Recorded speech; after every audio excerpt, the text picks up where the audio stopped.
After my older brother passed away, my daughter, who had always taken his side, told me confidently, "Uncle left everything to charity. You get nothing. Don't embarrass yourself." She was smug, convinced I had no role in the family's legacy. Truthfully, my brother and I hadn't spoken for over a decade, until the final 3 months of his life. That's when we reconnected, privately, quietly. No one else knew, not even my daughter. So when the family gathered for the will reading, they were all expecting the same old story. The golden child got everything, and the black sheep was left out. But the lawyer opened the envelope, looked around the room, then smiled and said, "There's a private video message and a final amendment. You may want to sit down for this." Before we continue, thank you so much for your support. Every like, comment, and view means the world to us. We're on a mission to reach our first 1,000 subscribers, and we'd love for you to be part of that journey. If you haven't already, hit that subscribe button and let's grow together. Now, let's proceed. I stood alone at the back of the Grand Cathedral, a place that echoed more with cold formality than any genuine grief. My brother David was gone, dead at 63. A stroke, they said. Just like that. One minute he was planning another charity gala, and the next, he was slumped over his desk, pen still in hand, halfway through signing something important. He always was busy with one legacy or another, and now he had become one. As the ceremony dragged on with glowing eulogies from business partners and distant relatives who never knew his middle name, I didn't expect to be asked to speak, nor did I want to. I wasn't part of their world anymore. My presence there was met with cold glances, forced nods, and curious whispers. I felt like a stain on an otherwise pristine suit, something no one wanted to acknowledge, but couldn't quite ignore. Even my own daughter, Emily, sat at the front row, wearing pearls David had gifted her 2 years ago. She didn't look back once. After the service, as mourners spilled into the sun-drenched courtyard, sipping on wine and sharing stories of the man they thought they knew, I kept to the shadows. I didn't want the wine. I didn't want the smiles. I just wanted to pay my respect to the man who used to be my best friend before wealth and pride pulled a wedge between us. But as I made my way to the flower-draped casket one last time, Emily approached me. Her heels clicked like punctuation marks on the polished stone path. "You're wasting your time, Dad," she said flatly. "There's no place for you in his will. Uncle David made that very clear years ago. You were out." Her words hit with surgical precision. Cold. Calculated. She folded her arms and tilted her head. "You know, he always said you were the emotional one. Soft. That you let people walk all over you. And now, you're here, hoping for some grand gesture like in a movie. Let me spare you the embarrassment. You get nothing." She didn't even say it with anger. Just confidence. Arrogance. As if the script was already written and she knew every line. She was convinced my name wouldn't be mentioned, not even as a footnote. I tried to look into her eyes, my own flesh and blood, but all I saw was disdain dressed in pearls. "I didn't come for money," I muttered. She laughed, bitter and low. "Sure. That's why you showed up in that wrinkled suit, driving that old Chevy. We all know what you want. But it's too late. You were never part of this world." I stood there, swallowing the humiliation, my hands clenched behind my back. The old me might have responded, tried to explain, or even begged for respect I should have already had. But I had learned something these past few months, something Emily didn't know. And as she turned on her heels and walked away, smug and victorious, I let a small smile rise in the corner of my mouth. Let her have her moment. Let her think I was just another old man grasping for crumbs from a rich man's table. Because Emily had no idea what had happened between David and me during the final 3 months of his life. No one did. And that was exactly how I wanted it. As the last of the mourners disappeared into chauffeured cars, and the staff started clearing the courtyard, I lingered by the casket. The polished mahogany surface reflected the sky above, calm and cloudless. I rested my hand on it. "Rest well, brother," I whispered. I kept my promise. And as I walked away slowly, the echo of Emily's voice, "You get nothing," drifted behind me like a bad memory. But what none of them knew was that the real will had not yet been read. And when it was, the world Emily thought she controlled would crumble beneath her feet. It had started with a letter. A plain white envelope slipped into my mailbox one rainy afternoon. No return address. Just my name in my brother's handwriting. Sharp, distinct, like it always was when we were boys labeling things with tape and permanent markers. My hands trembled slightly as I opened it. We hadn't spoken in over a decade, not since the incident that split our paths so definitively. He went off to build empires, and I stayed behind to fix roofs and patch lives, not just my own, but Emily's, after her mother died. Inside was a single page. No apologies. No long-winded explanations. Just 3 lines. "I don't have much time. If you can still see me as your brother, come to the cabin. Sunday. Alone." No signature. No location specified. He didn't need to. The cabin had always been our place. Built by our father in the woods just outside Hanover when we were still kids. A place for fishing, card games, and later, fierce arguments over choices we couldn't undo. I didn't tell anyone. Not Emily, not my friends from church, not even the neighbors who usually kept track of my comings and goings. Something told me this needed to stay buried under the surface, just like the pain we had carried for years. That Sunday, I packed a small bag and drove through pouring rain, the wipers struggling to keep up. The roads were muddy, almost washed out, but I kept going. I needed to see him. I needed closure, or maybe he did. When I arrived, the door was open. He was sitting in the same chair Dad used to rock in, wrapped in a wool blanket, thinner than I remembered. The man who once ran 5 companies now looked like time had turned him inside out. His hair had gone fully white. His eyes were tired but still sharp. He looked up and gave me a weak smile. "I didn't think you'd come," he rasped. "I almost didn't," I replied honestly, stepping in and closing the door behind me. The air smelled of cedar wood and old regrets. "I was wrong about a lot of things," he said after a long pause. "About you. About how I handled everything. Especially what I said at Mom's funeral. That last part hit me like a sledgehammer. He'd accused me, in front of everyone, of manipulating Mom during her final days. He'd said I'd poisoned her mind against him. That she rewrote her will because I coerced her. None of it was true. But no one wanted to hear my side. Not even Emily. I let pride turn me into something cold," he said slowly, struggling for breath. "And I cut you off because I didn't know how to say sorry." I sat down across from him, not speaking. The weight of the silence between us was heavy, but it was beginning to crack.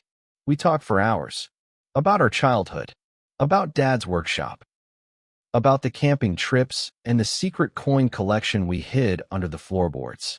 And eventually, about Emily. "She always favored me," he said, looking at the fireplace. "Because I gave her gifts. Private school tuition. A summer in Paris. But she didn't care to ask why I never spoke to you. She took the money and ran with her own version of the truth. I raised her after her mother passed," I said softly. "I worked double shifts to keep her in school. And she turned on me the moment she realized wealth had a louder voice than sacrifice." He coughed hard. It sounded painful and dry, like gravel in his throat. I brought him water, and he gripped my wrist as I handed it to him. "I'm changing the will," he whispered.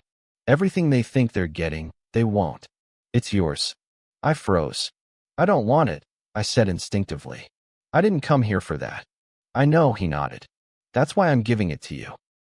He told me about the lawyer, his old college roommate who handled all his affairs, and the sealed video message he had recorded that morning. It was to be played only after the public reading. He'd made one amendment, a private clause that would activate if I was present. If I wasn't, everything reverted to the original plan. He made me promise to attend. "They'll spit in your face," he warned. "But walk through it. Keep your mouth shut until the moment comes." I promised. We met twice more before he passed. Each visit was quiet, almost sacred. We didn't hug. We weren't that kind of family. But we shared something those days I hadn't felt in years: peace. David knew his time was short. He asked me to scatter some of his ashes by the lake behind the cabin, where we once built a raft that sank in 20 minutes. He even made a joke about it, saying, "Let's hope the urn floats better." When the news of his death came, I cried. Not just for him, but for everything we never got back. Emily didn't ask how I was. She just sent a short message. "The lawyer will read the will next Tuesday. You can come, but don't expect miracles." So I showed up. Not to fight, not to beg, but to keep my promise. What Emily and the rest of the family didn't know was that David hadn't just left me a fortune. He left me a truth bomb that would flatten their false sense of superiority. And by the time the video played, Emily would realize her arrogance had blinded her to the man her uncle had become and the father she had turned away from. The room was suffocating in silence. Every breath felt weighted, as if the air itself knew something was about to shift. It was a high-rise boardroom on the 33rd floor of David's corporate tower, glass windows stretching from floor to ceiling, offering a sweeping view of the city skyline. But no one was looking out. All eyes were on Mr. Callahan, the family lawyer, who stood by the sleek black table, holding a large envelope in one hand and a glass of water in the other. He was a wiry man in his late 60s, glasses perched at the tip of his nose, and a demeanor that screamed no nonsense. The room was full. My brother's so-called legacy tribe had gathered in fine suits and rehearsed grief. Cousins, second wives, a few company board members, and of course, Emily. She sat with her legs crossed, arms folded, her expression smug and unreadable. When I entered earlier, her glance barely lingered on me. But now, as the lawyer cleared his throat, I noticed the subtle twitch of annoyance in her jaw. She thought this would be a clean sweep. She believed she already knew how this ended. Mr. Callahan laid out a few documents, then looked up. "Before we begin the formal will reading, Mr. Whitmore, David, left a personal message for all present. It was recorded 3 days before his death. He asked that it be played only with his amended will, and only if a certain person was in attendance." He looked directly at me. "Mr. Alan Whitmore," he said clearly. "The younger brother." Whispers broke out across the room. A few gasps. A chuckle from someone in the back. "And Emily?" She looked like someone had slapped her with a glove dipped in ice water. Mr. Callahan clicked a small remote, and a large screen behind him came to life.